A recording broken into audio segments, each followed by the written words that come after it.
Assalamualaikum class. How are you today? Welcome back to English lesson with me, Miss Rere.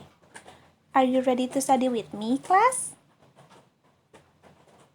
Tapi sebelum itu, it better for us to start this meeting by saying basmalah and pray together.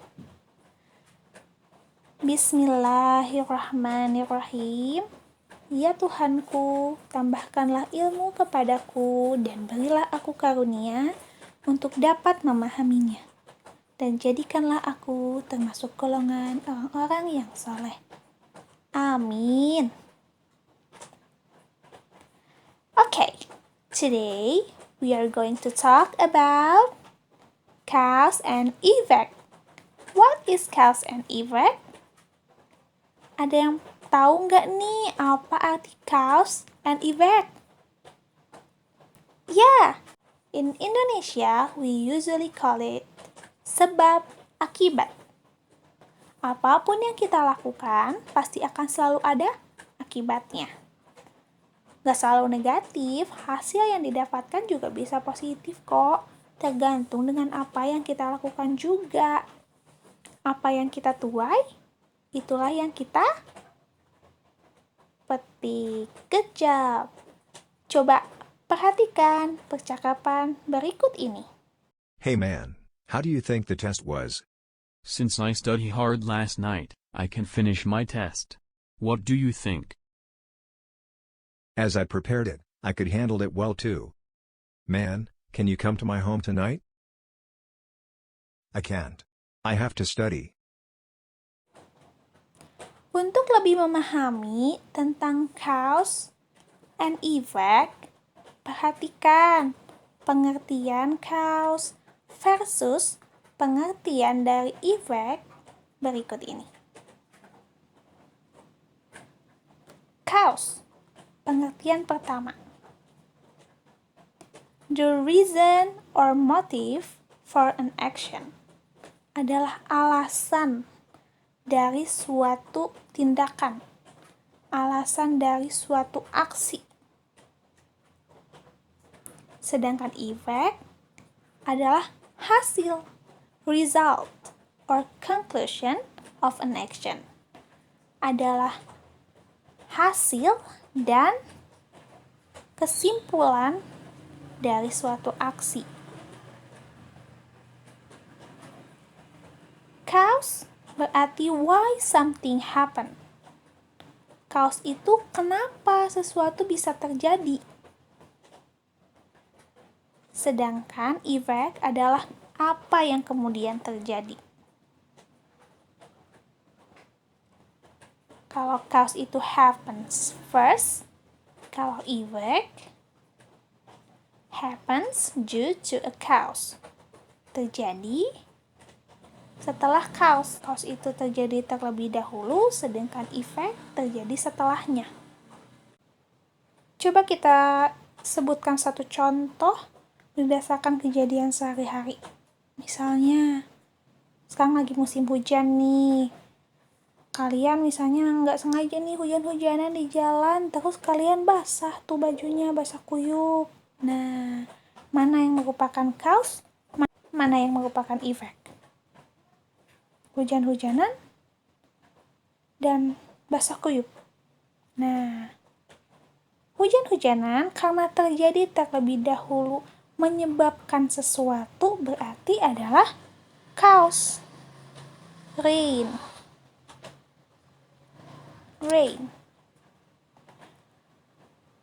Basah kuyup karena merupakan hasil terjadi setelah cause berarti merupakan effect. Nah, paham kan sampai sini? Good job. Jadi dapat kita simpulkan nih bahwa seperti yang sudah Miss singgung sebelumnya, bahwa A led to B. A menuntun kita kepada B.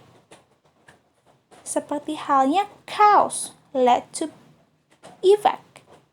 Cause menuntun kita kepada effect, sebab menuntun kita kepada akibat. Gitu. Ada banyak conjunction atau kata hubung if you want to express cause and effect. For example, ada because of, due to, owing to, thanks, as a result of.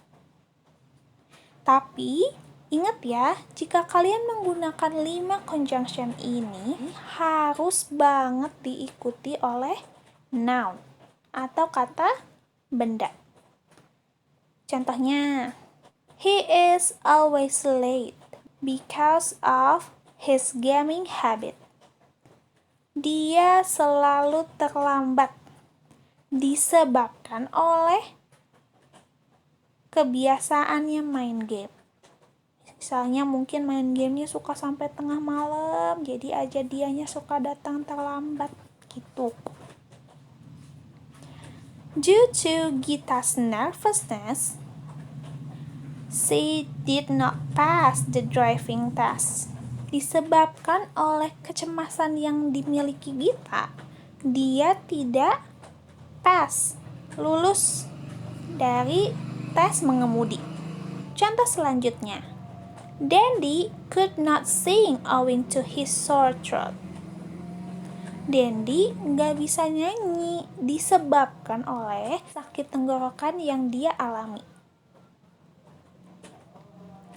Thanks to Andy's effective planning, the event went well.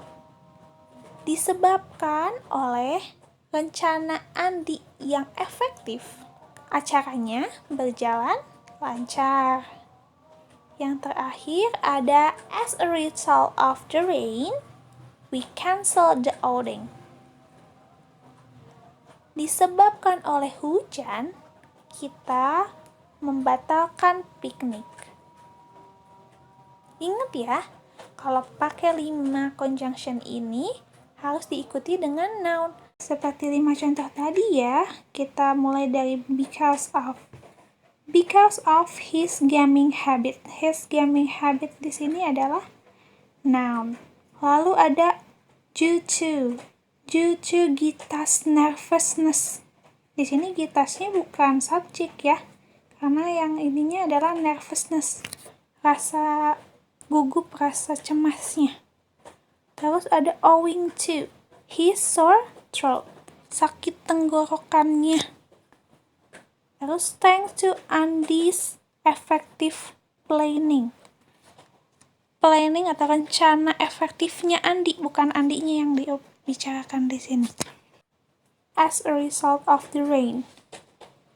The rain di sini adalah noun. Kalau kalian menggunakan conjunction yang lain seperti ini, because and since, harus diikuti dengan subject and verb. Kan tadi udah ada because of. Kenapa ini because mah pakai subjek? Beda ya, because of sama because itu berbeda penggunaannya. Kalau because of diikuti dengan noun, kalau kalian pakai because saja harus diikuti dengan subjek. Kemudian diikuti dengan verb. Contohnya gini, kita ubah kalimat yang tadi menggunakan because. Kalau kita menggunakan because saja, bukan because of, karena harus diikuti dengan subjek dan verb, akan menjadi because Bella was nervous, she did not pass the driving test. Contoh satu lagi, the outing was cancelled since it is raining. Kelihatan kan bedanya? Kalau pakai because diikuti dengan subjek. Tadi menggunakan Gita's nervousness, sedangkan ini menggunakan Bella was nervous. Bella di sini adalah subjek, sedangkan was adalah verb. Sedangkan dalam contoh since, it merupakan subjek dan is merupakan verb. Jadi disingkat menjadi time to practice. Miss sudah siapkan 10 kalimat di bawah ini. Salin ke 10 kalimat ini ke dalam buku catatan kalian dan garis bawahi mana yang merupakan cause dan mana yang merupakan effect. Oke? Sudah paham tugasnya kan? I think that's all for today's lesson about cause and effect. Thank you so much and see you at the next meeting.